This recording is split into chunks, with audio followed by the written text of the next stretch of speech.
Praise the Lord. The best wishes to you and your family members in the name of God. దేవుని నామమునకు మహిమ కలుగును గాక. దేవుని నామం పేరట మీకును మీ కుటుంబ సభ్యులకును శుభాభివందనములు. ఈరోజు దేవుని వాగ్దానం. Today God's promise. నీ క్రియలను, నీ కష్టమును, నీ సహనమును నేనెరుగుదును. ప్రకటన గ్రంథం 2వ అధ్యాయం 2వ వచనం. I know your works, your toils and your patient endurance. The book of Revelation chapter 2 versus 2. క్రీస్తునందున్న ప్రియమైన సహోదరి సహోదరులారా, ఈ ఉదయకాల సమయమున దేవుడు నీతో నాతో మరి మనందరితో మాట్లాడుతున్న మాట, నీ క్రియలను, నీ కష్టమును, నీ సహనమును నేనెరుగుదును అని దేవుడు వాగ్దానం చేస్తున్నాడు. చూడండి, దేవుడు ప్రతి నిత్యం మనతో మాట్లాడుతూ వాక్యం ద్వారా మనతో తెలియచేస్తూ ఉంటాడు.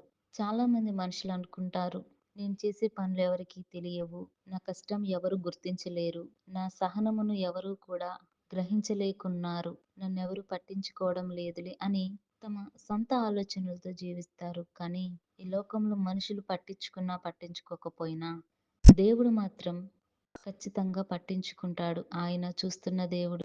దేవుడు రహస్యమందున్న ప్రతి ఒక్క హృదయాన్ని చూస్తున్నాడు. నీ క్రియలను, నీ కష్టమును, నీ సహనమును నేనెరుగుదును అని దేవుడు మాట్లాడుతున్నాడండి సూటిగా. కనుక ప్రియులారా, ప్రతి ఒక్కరు కూడా దేవుని యందు విశ్వాసం ఉంచండి. మీరు చేసే పనిని గాని, మీ కష్టమును గాని, మీ యొక్క సహనమును, మీ నిరీక్షణయు వాటన్నిటిని దేవుడు చూస్తున్నాడు. అయితే ఓర్పు కలిగి ఉండండి, నిరీక్షణ గలవారై నడవండి.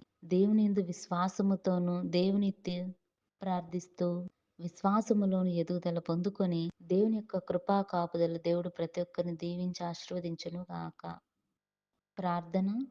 మహోన్నతుడా, సర్వాధికారి, సర్వశిష్టికధికారకర్తవైన మా ప్రియ పరలోకపు తండ్రి, నీకే వందనాలు, స్తోత్రాలు తండ్రి. ఈ రోజున మా అందరితో మాట్లాడిన ఈ యొక్క వాగ్దానమును బట్టి స్తోత్రములు ప్రభువా. ఈ లోకంలో మనుషులు ఎవరినెవరిని పట్టించుకున్నా పట్టించుకోకపోయినా నేను మాత్రం నీ కష్టమును, నీ క్రియలను, నీ సహనమును నేను ఎరుగుదును అని దేవుడు మాట్లాడుతున్నాడు.